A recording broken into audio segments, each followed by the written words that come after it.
and welcome to the Cult Cinema Circle podcast. My name is Jesse, and I'll be your host.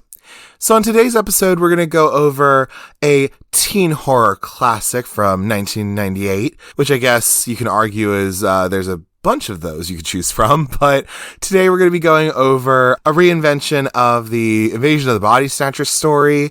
That's right, we're going to be talking about 1998's The Faculty. Now this film, my history with it is I never saw it when I was younger or anything. I never thought to really watch it. All I really knew about it was that Josh Hartnett was in it, Clea Duvall was there, Usher apparently was there, but that's really all I knew, I guess. And I think it was like an alien story. Like I knew that. Really, other than that, I really didn't know much about it. And it wasn't until maybe 2 years or so ago that I really actually sat down and watched the film, and I actually really enjoyed it. It is very much in the similar vein of something like Scream. Obviously, Kevin Williamson wrote this movie pretty much. He was brought in to do some rewrites. So it definitely has that spin on it, and it's a little self-aware, of course, because it does talk about Invasion of the Body Snatchers, and it has those little Kevin Williamson parts in it. I think overall it's actually a pretty good little science fiction movie, something a little different for the time because you weren't having a ton of those movies. You had a lot of slashers, I guess, but with something like this, and also the other movie Disturbing Behavior as well, I think that those were doing a little bit different stuff as well, because those weren't really slashers or anything. I appreciate that for at least doing it, and of course Robert Rodriguez, who had already directed movies before The Faculty, but this is definitely one that is in his repertoire. It was and I watched the Spy Kid movies, and he did those, so why not watch this one? Of course, on this show, I tend to go over some figures, production history of the movie, and I'll go over a plot summary. So without further ado, let's get on to those figures of The Faculty. The Faculty was released on December 25th, 1998, and was directed by Robert Rodriguez and written by Kevin Williamson, with a story credit by Bruce Kimmel and David Wetcher. We have a budget of $15 million and a box office of $40.2 million. We're looking at a Rotten Tomatoes score of 55% on the tomato meter and a 56% audience score.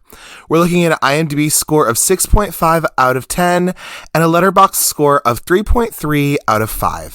For our cast of characters, we have Elijah Wood as Casey Connor, Jordana Brewster as Delilah Prophet, Clea Duvall as Stokely Mitchell, Laura Harris as Marybeth Louise Hutchinson, Josh Hartnett as Zeke Tyler, Sean Hattasey as Stan Rosado, Salma Hayek as Rosa Harper, Famke Jensen as Elizabeth Burke, Piper Laurie as Karen Olsen, Bebe Neuworth as Valerie Drake, Robert Patrick as Joe Willis, Usher Raymond as Gabe Santora, and Jon Stewart as Edward Furlong. Some critical response quotes that I was able to find about The Faculty are as follows. We have Widget Walls from needcoffee.com, who states, what could have been an interesting update of Body Snatchers for the teen crowd becomes a very bland Robert A. Heinlein's The Breakfast Club. We have Steve Biodrowski from Cine Fantastique, who states the Kevin Williamson formula, rewrite familiar horror scenarios and have the characters note the familiarity, has gotten to be a bore, and in this case, it makes no sense. We then have Scott Feshuk from National Post, who states, frankly, it's hard to buy into the horror of a potential alien apocalypse when you're half expecting Shaggy and the gang to pull up in the mystery machine and reveal the true identity of the outer space baddie. And then, of course, you can't forget how this movie was touted as being hip and scary from other critics as well. So before we go into a plot summary of The Faculty, I just wanted to give a little bit of production history just so you can kind of have that context. There isn't really much in terms of production history that I can find, but I did want to just share some of this information I found. So in 1990, David Wetcher and Bruce Kimmel, who were these guys who really hadn't written a whole lot of stuff before, or since, really. I think Bruce was already an actor, and he just kind of helped write this, and David Wetcher went on to be a producer. But they wrote this first draft of the script, which was initially called The Feelers, and they sent this out, but nobody was really buying it or anything. And it wasn't until a couple of years later, when the success of Scream happened, that Miramax actually bought the script and they rushed the movie into production. So Bob and Harvey Weinstein, they brought in Kevin Williamson, who had just written Scream, and to do some rewrites. They kept the basic story, but they wanted to rewrite the dialogue and add new characters to make it more hip, kind of a thing. Initially, Williamson was actually set to direct the movie, but instead he chose not to do this movie, but he decided to direct his self-penned project, which was called Teaching Mrs. Tingle, which was initially called Killing Mrs. Tingle. And I think I've said this on this podcast before, but that's a really horrible movie. And I think there's a reason that Kevin Williamson has only really written stuff, because I don't think he's that good of a director. But anyway, instead, the Weinsteins decided to bring in Robert Rodriguez, who by this time had done the movie Desperado, From Dusk Till Dawn. He would end up doing the Spy Kid movies, Machete, Sin City, all those kinds of movies. So they have him directing instead. So The Faculty takes place in Herrington, Ohio, which is not a real place, but it was actually shot in all around Texas, like in Austin, San Marcos, Dallas, and Lockhart, Texas, which was, I think where they did the school and stuff like that. They had, the outside of the school and stuff. Apparently Clea Duvall said that making the film was kind of fun because it was mostly night shoots. It was kind of like they were in this alternate universe, like working all night long and like making this little sci-fi movie. It was kind of cool, you know? So that's kind of fun. Also, there were several scenes, actually, where there was an additional character named Venus, who was played by a girl named Kadada Jones. And that's actually Quincy Jones's daughter, I believe. And also, like, the sister to Rashida Jones. Anyway, so she was shown in TV previews for the film. She was also in this Tommy Hilfiger campaign that was part of the promotional materials of this film that all of the main kids in this movie were a part of. They were also in a music video for a cover of Another Brick in the Wall, I believe. That was another thing they did. She's actually visible in a scene where she's standing next to Usher's character in Mr. Furlong's class when they find this new species. So she is in the movie, but she wasn't really, it was funny because the thing with it is that like her in particular, she has like no speaking lines, but she was put into that promotional campaign. And similarly with Usher too, Usher is in this movie, but like literally he's in it for like, I'm not even kidding, like 5 minutes. Like he's only in a few scenes. He doesn't really have that much to say, I don't think either.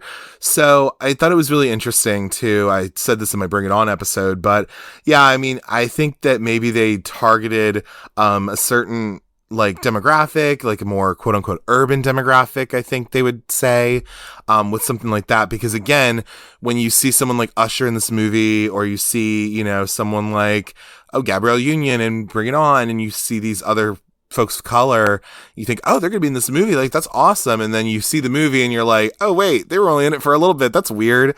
That's just how marketing kind of works in Hollywood, unfortunately. But yeah, I think The Faculty definitely had a little bit of that, because again, it was kind of weird that like they had this girl in these like promotional ads in this Tommy Hilfiger campaign, you know, Quincy Jones's daughter pretty much, and like she's not even really in the movie except for like an extra almost. It's so weird, especially since the main kids in this are really the only, what is it, 1, 2, 3, 4, 5, like 5 of them are there.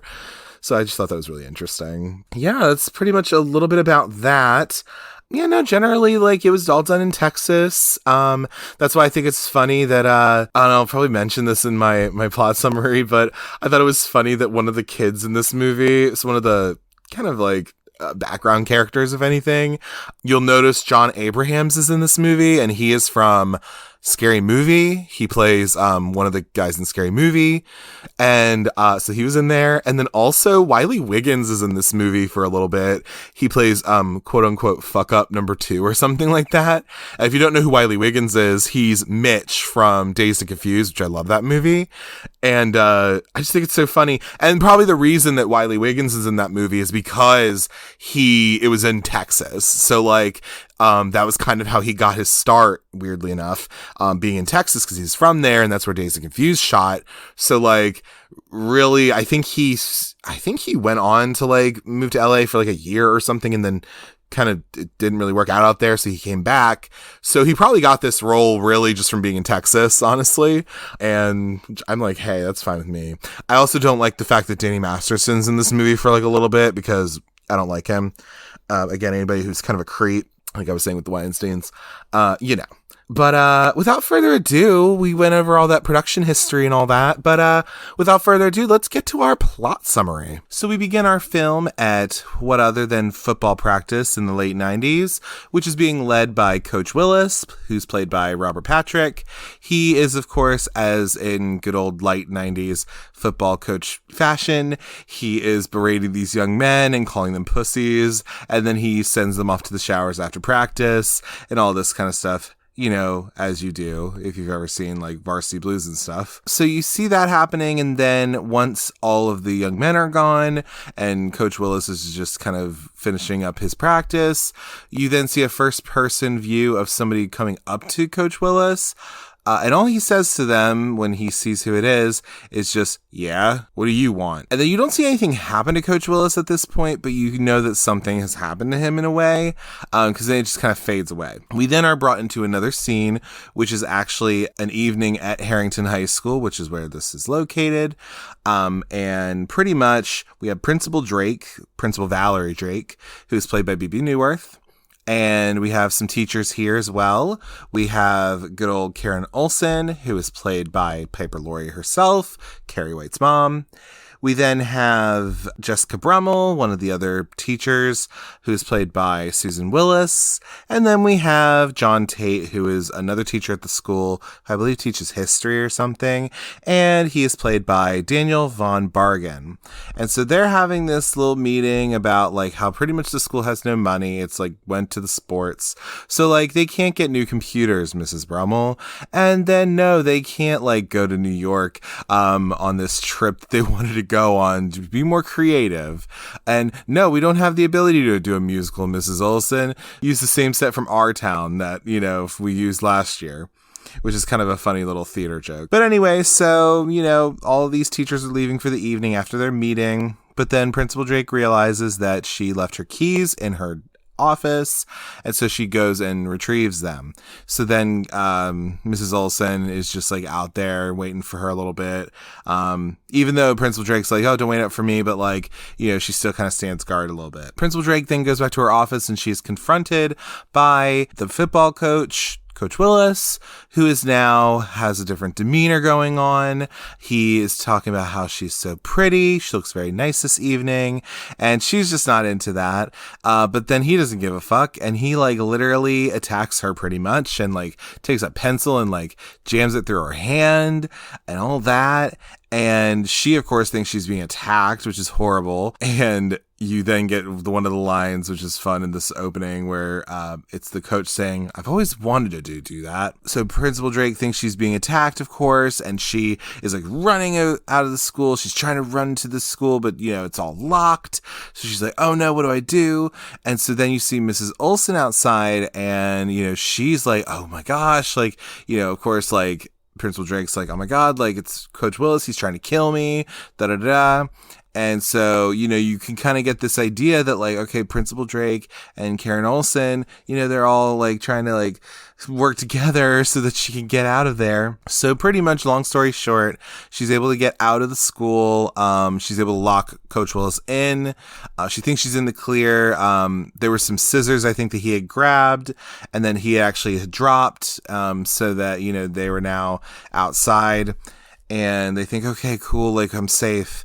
But then, unfortunately, the drama teacher, Mrs. Olsen, takes those same scissors and stabs Principal Drake with the scissors, while she also retorts the same line, I've always wanted to do that. So now you can tell that both the coach and the drama teacher have something going on, or they're infected with something, so as we will find out. So then the next morning, because again it was the evening, it's now the next morning, we then meet the students, and we start to meet our cast of characters in this film, including Casey Connor, who's played by a young Elijah Wood. He is the dedicated but perpetually harassed photographer, so he takes pictures of stuff, and he also works for the newspaper.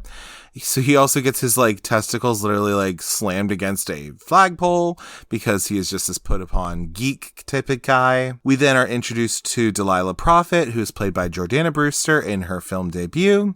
She is the paper's editor-in-chief and also head cheerleader. We then meet Stan Rosato, who is the quarterback of the football team, who's played by Sean Hatosi from In and Out. He was also on an episode of 6 Feet Under, and he's done a few different jobs here and there. He is contemplating quitting the football team to try to pursue academics, because that's what he wants to do.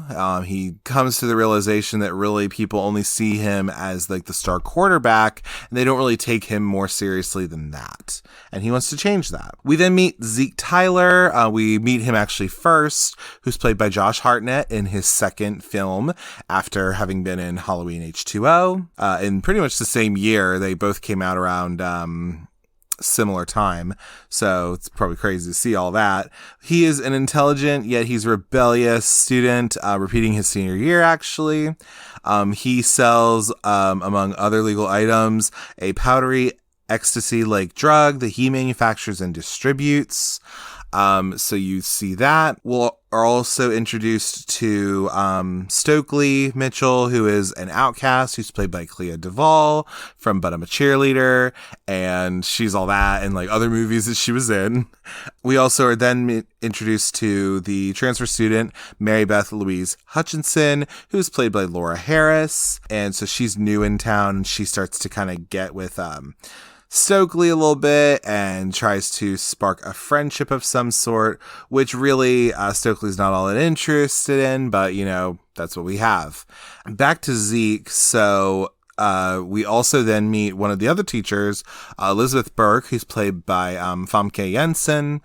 She's kind of this like shy, introverted teacher, but she does confront Zeke, who expresses concern for him over his illegal activities. And we do see that a little bit in the movie as well. So then Mary Beth also develops a crush on Zeke, which is reciprocated by Zeke. And so you see them having a little bit of a relationship as well. And really in this opening part of the movie, you kind of get to see what everybody's relationships are with one another. So you get to see that like Casey really doesn't have a whole lot of friends, honestly. Delilah doesn't take him that seriously. Stokely, I don't really think takes him all that seriously, that kind of thing. You see Delilah and Stan, you see them and their relationship, and you really find out that honestly, Delilah is just like, well, pretty much I'm only dating you because you're the star quarterback. You are the quarterback of the football team. That, obviously I just date the person who's that because I'm head cheerleader. You then see a little bit of interaction with Zeke and his friends, quote unquote, that he has, or some of the people he interacts with, what he sells to. Actually, two of these, I think they're considered just like fuck ups in the movie. One is played by Danny Masterson, human piece of garbage. But the other one is actually played by Wiley Wiggins, who, if you do not know, played Mitch in the movie Dazed Confused, who's kind of one of the main characters of the movie, kind of. We're following him. And really, I think one of the only reasons he was in this movie, The Faculty, is because this did shoot around Texas and he was living in Texas. So that's probably one of the big reasons. Yeah, you just kind of get introduced to how, all of these different people kind of interact with one another. And again, how they don't really have much of they're not really each other's friends or anything like that. We also get introduced to Gabe as well, who is one of Stan's friends. We do see him, Gabe Santora, played by Usher Raymond in one of his film roles that he has. Not really much about him. We literally don't learn anything about him except that he's on the football team. And that I think he then takes over for quarterback when we then find out that Stan quits being the quarterback because he doesn't want to do it anymore. You have all this going on, and then you have all of that where you find out about all these different relationships that these people have, these different students. And then you see, one of the things you also get introduced to some of the other people in the school. Namely, you get introduced to Selma Hayek, who's playing the nurse in this school, Rosa Harper. And you also get to see a little bit of just like weird interactions that some of the teachers are having who have obviously been infected. So you see Coach Willis and Miss Olson interact. I don't think you see Principal Drake quite yet. It's not until they realize something's going down that Principal Drake's actually in on it. But yeah, you have all of that going on. And one of the scenes you'll then see is that Casey, who's just not had a great day, he's just had a shitty morning. He goes and eats his lunch out on the football field in the bleachers. And I think he's even accosted by the football coach, who is being weird kind of. Casey, during his time being on the football field, he finds a creature on this football field. And he decides to take it to one of the other teachers at this school, Mr. Edward Furlong. And yes, there is a literal teacher named Edward Furlong in this movie, played by a kind of unknown-ish Jon Stewart, kind of. I think he had been as a talk show type person, but he hadn't been on the Daily Show yet. So this is before pre-Daily Show, when he actually was trying to be an actor, kind of. When he looks at this creature, who he then puts into a tank of water, he believes that this is a new species of cephalopod, a parasite called a mesozoan. You start to see this, and you see the parasite kind of swimming around the water. It seems to be okay in the water, from what it looks like. And I believe actually in this scene where they're talking about it, you see all the kids kind of around the tank.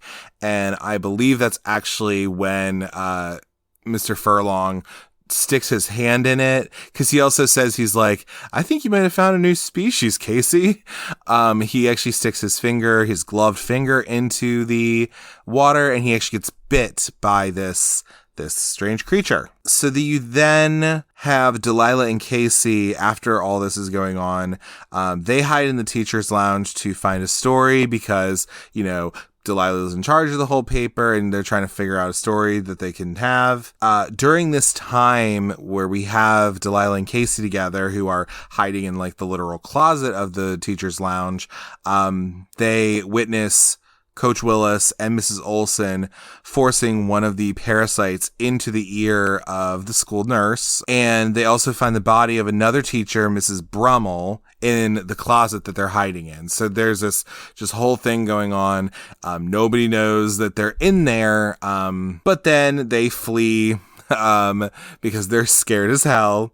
And so of course, these faculty members are running after them because they can't find out. And this is where we see that Principal Drake, even though she literally got stabbed, she is now somehow better and is now infected with these parasites. You have Casey and Delilah, they flee, and Casey does call the police, but his claims are dismissed. And what actually ends up happening is that you have good old Dwayne Martin coming in as one of the police officers. They come to the school, and I think it's another person as well, a lady cop who comes with him as well, played by Catherine Willis.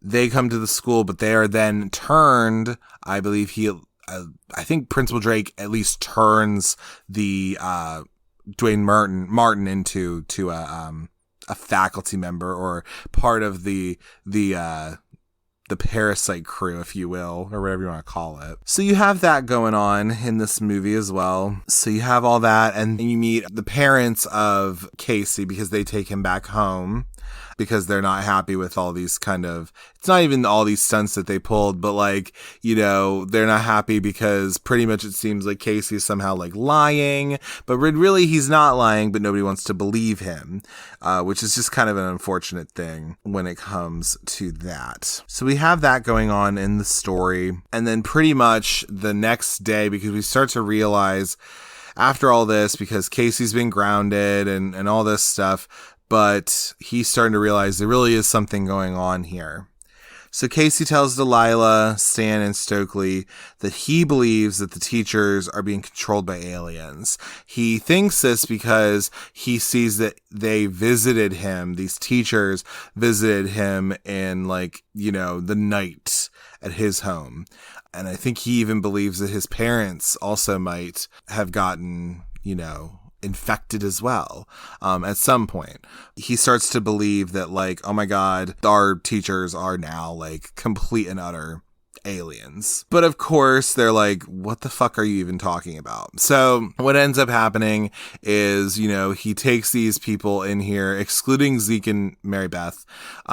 He takes them into like an abandoned science room, and he tells everybody what's going on. He tells, you know, Stokely, Stan, and Delilah, like, hey, look, like, you know, this is what's going on. This is what I think.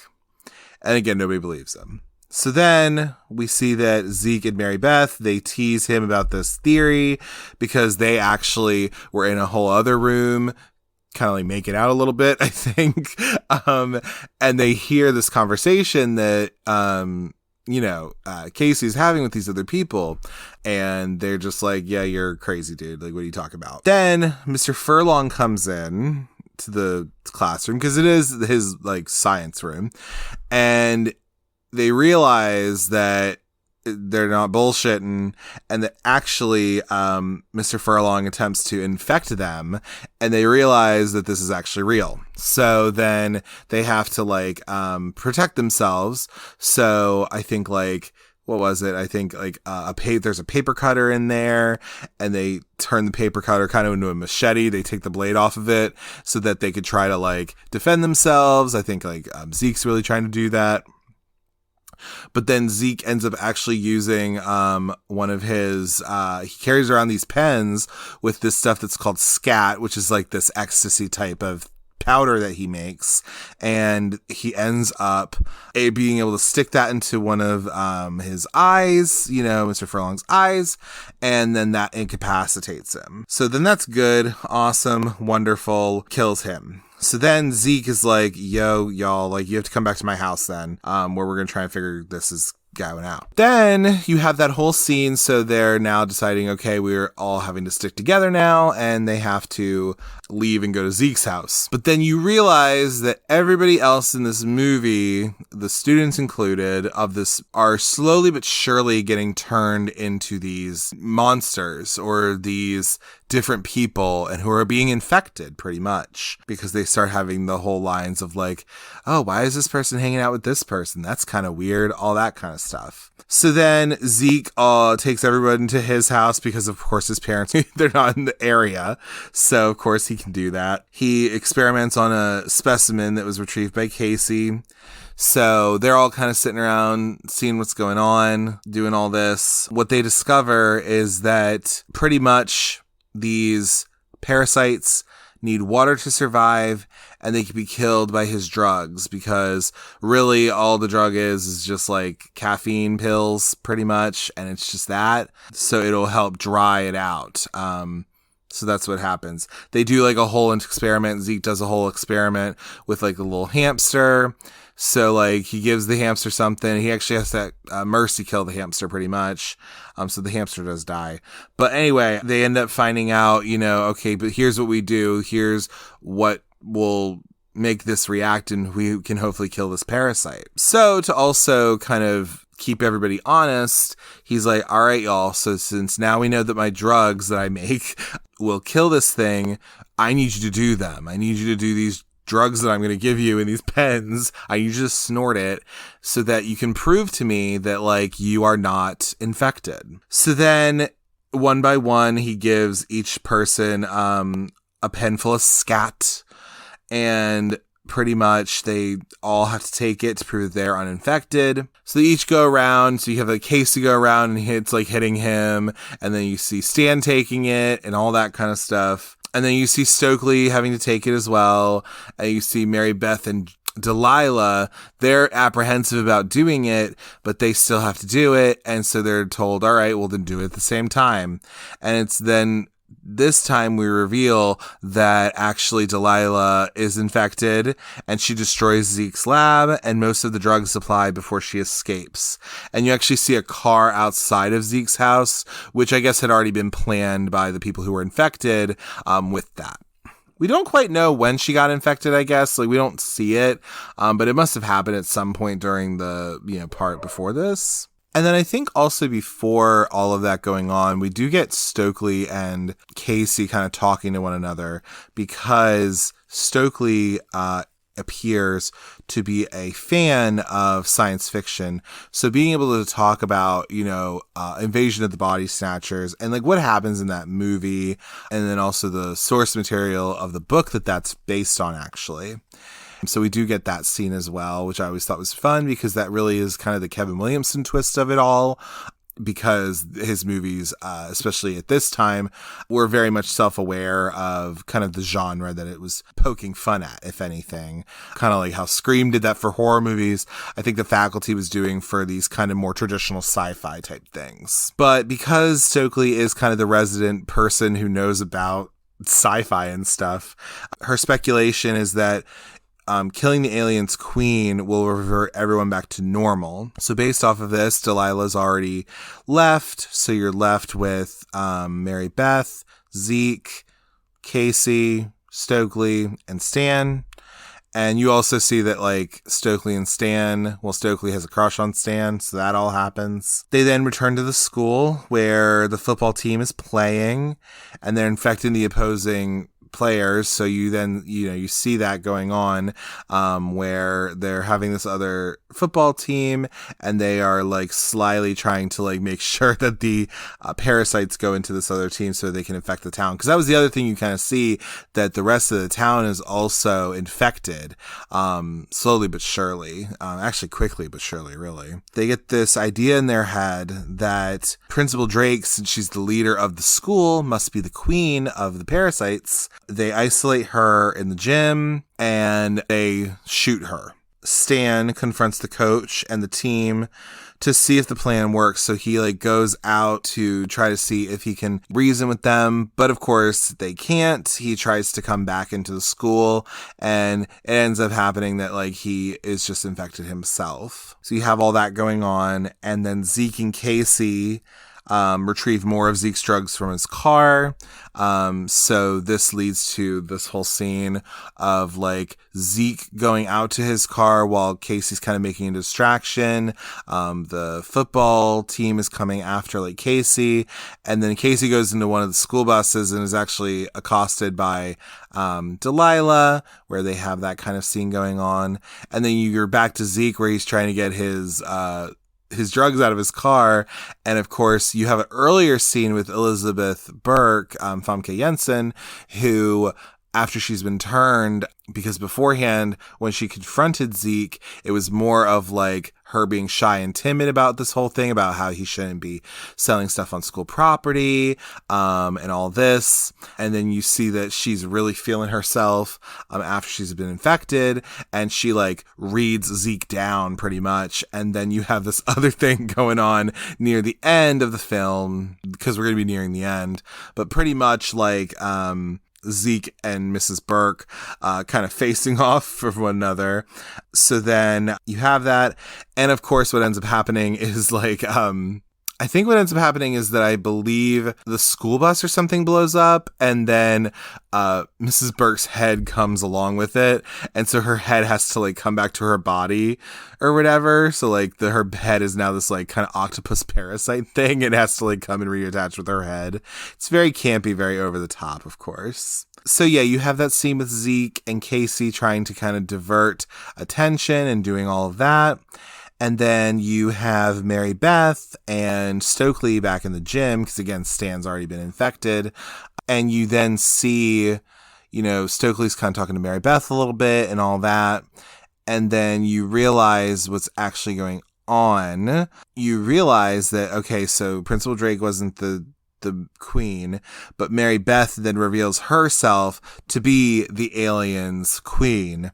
Earlier on, you see in a flashback that she faked taking the drug, of course, now, so like Casey and Stokely realize what's going on. And then also Zeke is there as well, but like then he just kind of disappears for a little bit, I think. So you see that Casey and Stokely are like running for their lives because they realize that Mary Beth is the demon, or not even the demon, but like the queen, and kind of a demon, sort of, not really. So you have this going on. So of course, like these things can swim. So, you know, Mary Beth as the queen just like jumps into the water, and you see this whole like huge giant parasite that she is. So then they hide out in the locker room. Stokely unfortunately gets infected, and then Zeke and Casey are hiding in the same locker room. And then of course, so actually I think Casey goes in there first, and then Zeke kind of follows back, but then he doesn't realize that Mary Beth is like the queen quite yet. I think only Casey and Stokely had realized that, because then one of the things that Zeke says, because he sees Mary Beth in there, because she's just now all naked, and Zeke's just like, I have a question, Mary Beth. Why are you naked? So there's that whole thing. But then pretty much like Mary Beth explains that she's taking over the Earth because her own planet that she escaped from is dying. And so, you know, she's trying to just like pretty much make some new friends, I guess, for her planet. And Mary Beth transforms back into her true form, and she hurls Zeke across the room into the lockers. He knocks out after that.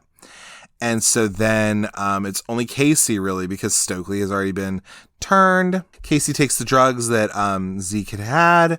You have this whole scene where these bleachers are out in the gym, and pretty much Casey makes it so that, you know, these retracting bleachers, he's just running through them while Mary Beth in parasite form is like, you know, chasing after him.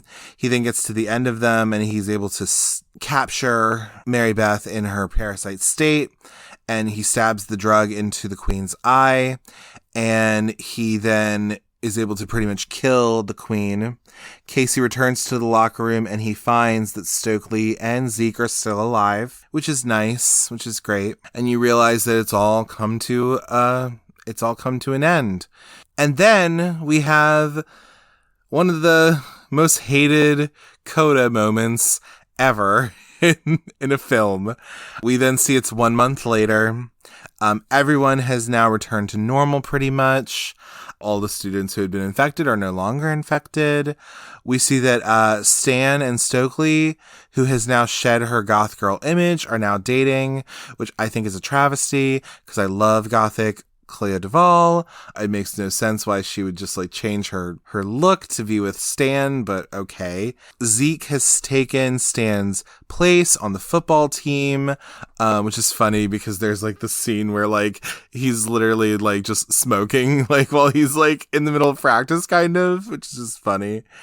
While Mrs. Burke affectionately watched him practice, which I think is a little inappropriate because that is your student. So why are you doing that? Even though he is like a held back person, but whatever. That's still kind of weird, Mrs. Burke. We then see Delilah and Casey are now dating somehow, which is really funny because I don't know how that fucking happened. And then also Delilah was kind of, honestly, I mean, Delilah was kind of a bitch this whole movie, to be honest. So why did she get anything nice at the end? Like, she wasn't all that nice to anybody. Like, she was a bitch to Stokely. She wasn't very nice to Casey. And then somehow she just, like, ends up getting to be with Casey in the end, I guess, which makes no sense. And now Casey is considered a local hero. Various news media reveal the attempted invasion. It's now public knowledge. Even the FBI, because you do hear it as well over the ending, that, you know, they deny that this happened. But yeah, that's how it all ends. So it kind of ties up a little bit. But I personally would say this is not a great coda moment. It's not a great ending. To be perfectly honest, I would think that not having that coda moment would have been fine, you know, kind of a thing, or whatever. But yeah. But that, my friends, is the end of The Faculty. So in conclusion, I think that The Faculty in particular is such a nice little, cult horror film, I think when it came out, it seemed to do fine, I guess, all things considered. But it definitely was in that kind of post-Scream era of horror movies. But I definitely think it has its own cult following of people who really enjoy it. It was able to be, get re-released, and all. And I think people really still enjoy this movie, and there is something to be said for it. Talking about just like what it's like in high school and being able to, have that kind of interesting kind of Breakfast Club, part of it where each one of these characters is a particular kind of archetype, if you will.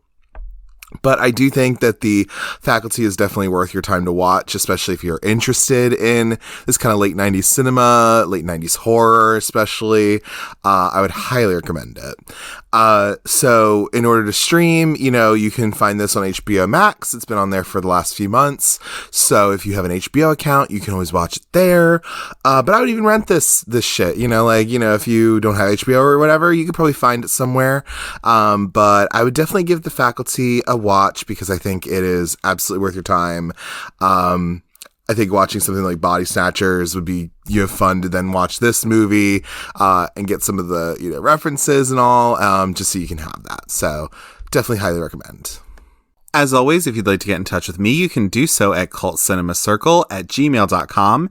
In case you want to give any movie recommendations, give feedback on the show, or if you just want to say hey, I'm open to all of it. You can also follow the Cult Cinema Circle podcast on Instagram and Twitter. Instagram handle is Cult Cinema Circle, and Twitter handle is Cult Cinecircle. On those platforms, I tend to announce the different episodes I'm going to be doing. I'll make little Instagram stories when we have an episode drop and just generally interact with anybody on there that wants to interact with me. You can also follow me on Letterboxd at Jesse, Jesse, Kremp, Kremp, all one word. On there, I log the movies that I watch and write little reviews about them and just general foolishness over there. Be sure to rate, comment, and subscribe to the Cult Cinema Circle podcast on your podcatcher of choice, whether that be Apple Podcasts, Google Podcasts, Audible, or wherever you get your podcasts. I'm pretty much out there everywhere. Be sure to leave 5 stars and a 1 to 2 sentence review so we can grow the audience more and also just spread the love all around. Be sure to tune in next week to the Cult Cinema Circle podcast, where I'm going to be covering 1999's Blast from the Past. Blast from the Past is a romantic comedy about the fallout of falling in love. At its center are 2 children of the nuclear age, one a savvy, cynical, modern LA woman, the other an innocent, naive young man cocooned since 1962 in a bomb shelter. Brendan Fraser is Adam, a man out of time. Alicia Silverstone is Eve, a woman of her times. When these 2 polar opposites begin to attract, the result is a wondrous chain reaction. As always, thank you for taking the time to listen to the Cult Cinema Circle podcast. And remember, Body Snatchers is a story somebody made up, dingus. It's located in the fiction section of the library. Take care. Bye.